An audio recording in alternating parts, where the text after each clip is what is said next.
Assalamualaikum warahmatullahi wabarakatuh. Waalaikumsalam. Kami dari kelompok Matkul Kewarganegaraan akan coba mewawancarai salah satu ahli di bidang duta museum. Salah satunya mungkin kita tahu peran museum sendiri itu kan sebagai saksi sejarah. Jadi terkait dengan sejarah Indonesia dan intinya melewati waktu perjalanan Indonesia sampai saat ini. Jadi gimana sih Mas tanggapan Mas mengenai museum itu, peran museum itu buat generasi muda, terutama kan kita generasi muda banyak yang sudah dikatakan lalai dengan pelajaran sejarah, mulai bosan dengan pelajaran sejarah.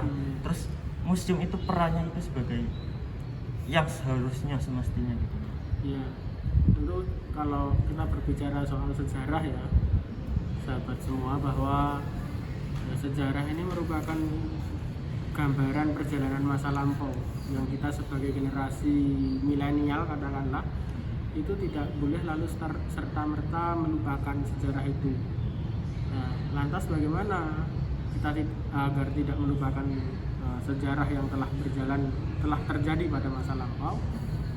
Ya, salah satunya dengan adanya museum yang ada di IY khususnya ya. Maka tentu dengan begitu kita sebagai generasi milenial setidaknya kita bisa belajar terkait dengan sejarah itu melalui museum-museum yang ada di sekitar kita. Salah satunya mungkin yang bisa kita belajar sejarah dari museum, karena museum itu kan terdiri dari beberapa aspek ya. Ada yang jenisnya dia masuk ke sejarah, ke seni dan juga kebudayaan. Tapi ketika kita berbicara sejarah, maka segmen museumnya adalah museum sejarah. Nah, salah satunya bisa di Museum Pancasila di Kentungan sana. Itu terkait dengan bagaimana pemberontakan G30 SPKI ya. Ini merupakan aib bagi bangsa kita sebetulnya, bahwa karena G30 SPKI ini kan adalah pertarungan ya, perkelahian katakanlah antara anak bangsa. Lalu yang selanjutnya ketika kita berbicara soal sejarah juga bisa di Museum Perjuangan. Itu Museum Perjuangan adalah unit 2 dari Museum Benteng yang ada di Frederiksburg di mana? Dekat Malioboro. Nah, maka sahabat semua, bahwa esensinya ketika tadi pertanyaannya ialah bagaimana kita generasi muda ini bisa tidak jenuh belajar sejarah. Minimal sejarah itu memberikan gambaran pada kita bagaimana kita bisa berpijak nantinya ya ke depannya itu biar tidak melakukan kesalahan yang sama. Minimal itu dengan sejarah. Mungkin seperti itu. Terus generasi muda khususnya ya Mas, ini kita konteksnya ke generasi muda. Kan sekarang sudah internet begitu mudah diakses. Mungkin Masnya yang lebih tua daripada kami kan merasakan dulu internetnya seperti apa, berkembang semakin pesat. Terus kita mensoroti kasus di Jogja khususnya, kan anak muda itu terkenal banget yang namanya dengan klitih gitu loh Mas. Itu kan artinya bukannya kita melindungi sesama warga negara, malah membuat onar di kalangan warga khususnya, apalagi orang-orang yang misalnya gojek atau itu kan pulangnya malam, itu kan membahayakan warga gitu loh Mas. Seharusnya kan muda itu malamnya belajar di rumah, mengerjakan tugas atau mengikuti kegiatannya lebih positif. Jadi tanggapan Mas itu buat pemuda yang seperti itu gimana gitu? Ya, tentu idealnya tadi ya, bahwa pemuda itu ya setidaknya berbuat yang positif, berbuat baik, salah satunya belajar dan sebagainya. Idealnya seperti itu. Tapi kita kembali kepada bagaimana lingkungan dia terkait dengan pola asuhnya ya, berangkat dari keluarga. Perilaku seorang perilaku seorang individu itu kan berangkat dari keluarga. Ketika dari keluarganya dia baik-baik, maka insya Allah penguatan di masyarakat juga baik. Tetapi ketika dari keluarga udah kurang baik, mohon maaf ya, itu nanti bisa jadi berpengaruh pada psikologinya. Iya. Lalu dia akan pelarian. mencari pelarian salah satunya. Terlebih didukung sama masyarakatnya juga kurang baik, nah itu semakin jadi. Tapi ketika dari keluarga itu kuat, masyarakatnya baik, maka akan terbentuk kepribadian pada individu itu menjadi baik. Nah, maka ini yang perlu menjadi perhatian bagi kita generasi muda. Kalau konteksnya adalah dari sudut pandang keagamaan, ya ada hadis Nabi itu, Mas, ya, bahwa pakailah waktu muda kita ini untuk sebaik-baiknya. Yang ingat 5 perkara sebelum 5 perkara itu, bahwa salah satunya adalah masa muda sebelum tiba masa tua. Ya, itu yang harus kita betul-betul perhatikan, ya. Kita betul-betul gunakan manfaat itu dengan sebaik-baiknya.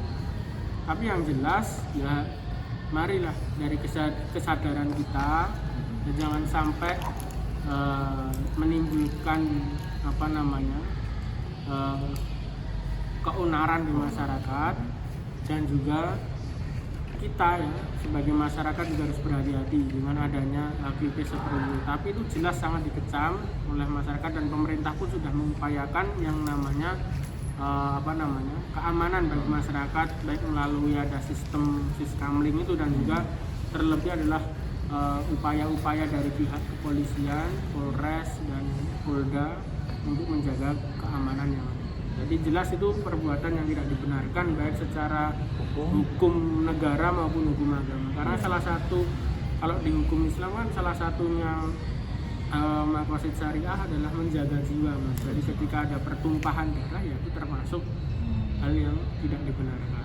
Seperti itu. Kembali lagi ke museum, ya, Mas. Iya. Jadi saya sebenarnya mau tanya, dari museum sendiri itu sebenarnya yang pendatang atau tamunya itu segmen umur berapa yang paling mayoritas, Mas? Apakah dari anak muda, dewasa, atau orang tua? Kalau segmen sendiri itu tidak spesifik, dalam arti terus anak muda, anak kecil, orang tua, tidak seperti. Tapi museum itu kan juga menjadi salah satu destinasi wisata, ya. Jadi maka ya yang berkunjung, ya mereka yang memiliki rasa penasaran dengan museum itu. Jadi tidak dibatasi usia, istilahnya seperti itu. Jadi siapapun boleh datang ke museum. Cuman di masa pandemi ini memang ada aturan dan protokol yang harus ditaati. Tapi pada dasarnya datang ke museum tidak ada segmen-segmen yang mengharuskan harus usia berapa seperti itu. Nah, tetapi yang jelas museum itu diharapkan menjadi salah satu tujuan wisata bagi para pelancong, istilahnya seperti itu. Dengan begitu kan, pertama, wisata itu tidak hanya sekedar kita main menghabiskan uang kadang-kadang, tetapi juga pulang itu tidak hanya membawa bekal. Sekarang kan wisata itu yang penting bekalnya bisa foto selfie, ya, gitu. Bisa beli cindramata, merchandise dari situ. Tetapi tidak hanya itu, tapi juga membawa pengetahuan baru. Harapannya kan seperti itu. Nah, maka itu peran museum yang ada di Yogyakarta, di DIY ini, ya harapannya bisa memberikan oleh-oleh, ya, edukasi, ya, kepada para pelancong, pengunjung itu ketika pulang, ada hal baru yang diperoleh, istilahnya seperti itu. Tidak hanya oleh-oleh berupa tadi merchandise dan sebagainya, tapi juga pengetahuan. Untuk saat ini ditutup atau ada pembatasan jam gitu, Mas? Sekarang Ya, ini kan? kalau sekarang khususnya, ya, ini di Museum Perjuangan itu baru buka bulan ini. Tutup dari sejak awal pandemi itu, Maret. karena ya Maret. Jadi memang pada waktu itu belum semuanya kan terdampak, ya, awal-awal itu. Lalu ada kajian-kajian sampai sekarang baru dibuka dengan protokol kesehatan yang telah diterapkan oleh manajemen, istilahnya seperti itu. Jadi ya boleh berkunjung ke museum, tetapi ya tetap memperhatikan protokol kesehatan.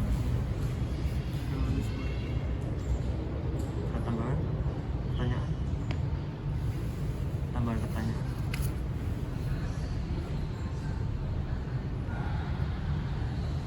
Berarti museum ini termasuk kena dampak, ya, pariwisata yang tadi dikatakan Bapak? Iya, ya jelas bahwa museum menjadi terdampak karena kan ada pembatasan wisata, ya. Jadi yang datang ke museum itu malah kebanyakan ya para wisatawan. Kalau warga lokal kan mungkin sudah terlalu sering ya, jadi dia tidak, ya sudah terbiasa gitu loh, jadi tidak lalu berkali-kali mengunjungi, mungkin beberapa kali tempo lah mungkin untuk nostalgia atau bagaimana ya datang. Tapi yang menjadi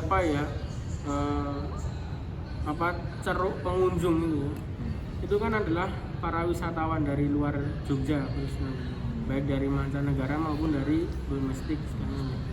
Kalau yang dari sendiri biasanya study tour sekolah. Nah, salah satunya itu bisa study tour sekolah. Maka selama pandemi ini kan kegiatan seperti itu kan juga libur, sekolah libur.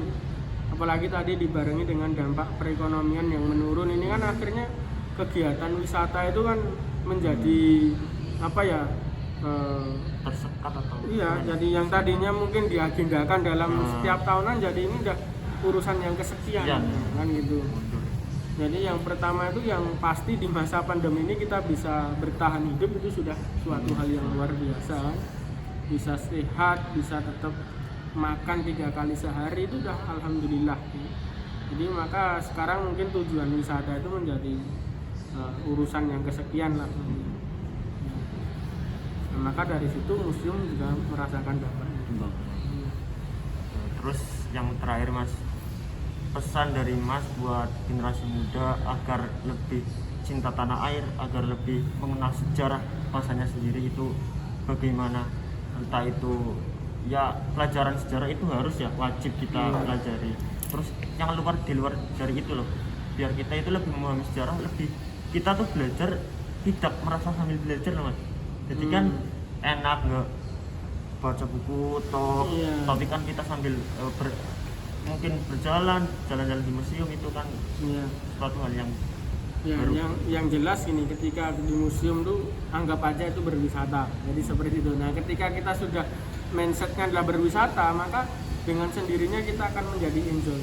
Dan tentu ya pesan saya untuk diri saya dan juga sahabat semua dimanapun berada, mari intinya kita untuk belajar dari yang namanya sejarah ya. Karena adanya bangsa kita ini juga perjalanannya dari perjuangan, dan perjuangan itu terekam menjadi sebuah sejarah yang kita harus pelajari, kita harus ketahui agar kedepannya langkah kita nanti tidak melakukan sebuah kesalahan yang sama. Kesalahan yang telah dilakukan oleh pendahulu kita di masa lampau jangan sampai terulang kembali, dan harapannya nanti bisa berkembang menjadi lebih baik. Kurang lebih seperti itu. Oh iya, mungkin tadi di awal lupa ya mengenalkan nama lengkapnya Mas. Ya, saya Diki Artanto ya. Kebetulan pada tahun 2020 awal nanti sampai 2022 itu diamanai menjadi salah satu anggota duta museum di daerah istimewa Yogyakarta. Terima kasih ya Mas waktunya.